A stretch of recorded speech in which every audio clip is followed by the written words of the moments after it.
Let's get a check on Dorian with meteorologist Lorante Barbie. All right, Alex, thank you very much. We are continuing to track Dorian. We do have a 11 a.m. advisory update for you that I want to get you caught up on here really quickly because of my job is to make sure that you get the latest information that you need. Now, as of right now, the latest track is wanting to keep the system shifting east. So for folks that are in Florida are still going to get impacted by it. But it looks for folks that are in the Georgia area and for folks that are in South Carolina may have some serious impacts by this system. So still a lot to talk about. Number one, a prolonged period of life-threatening storm surge and devastating hurricane force winds are expected in portions of the northwestern Bahamas, particularly on the Abaco Islands of Grand Bahama Island. A hurricane warning is now in effect for these areas, and residents should listen to advice given by local emergencies officials and have their hurricane preparations completed by today. Number two, a life-threatening storm surge and dangerous hurricane force winds are still possible along the portions of the Florida East Coast area by the early to middle part of next week. So we're maybe talking about Wednesday.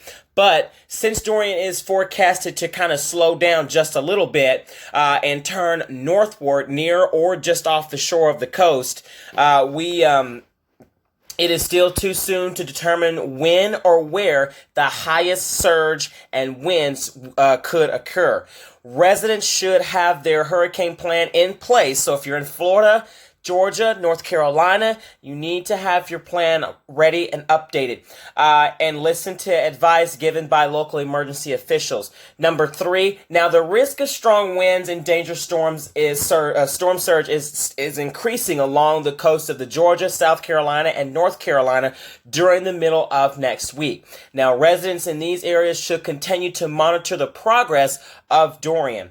Also, number four, heavy rain capable of life-threatening flash floods are expected over portions of the Bahamas and coastal sections of the southeastern United States this weekend through much of the next week. And there are plenty of more information that are going on right now. So again, for parts of the Bahamas area, it is a tropical storm. As it kind of continue to get closer to the Florida area, it will be a hurricane, and it is a Category 4 now. But the way how it is strengthening, it could turn into a Category 5, and it will shift eastwards towards Florida, Georgia, South Carolina, North Carolina. So those folks will impact. Now, as far as of the trackings, looks like it will be in Florida about 8 a.m. Tuesday. And then as it kind of gets closer to the Georgia area by Wednesday morning, and then that continuing to move east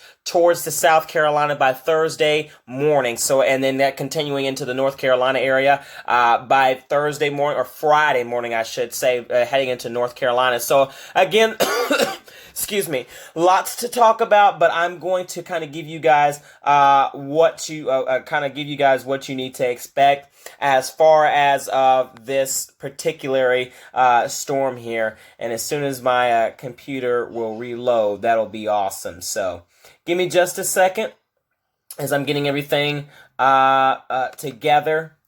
All right, so now again, as I did mention about the rainfall potential, now that it's kind of looked like it's going to kind of shift a little bit, it looks like the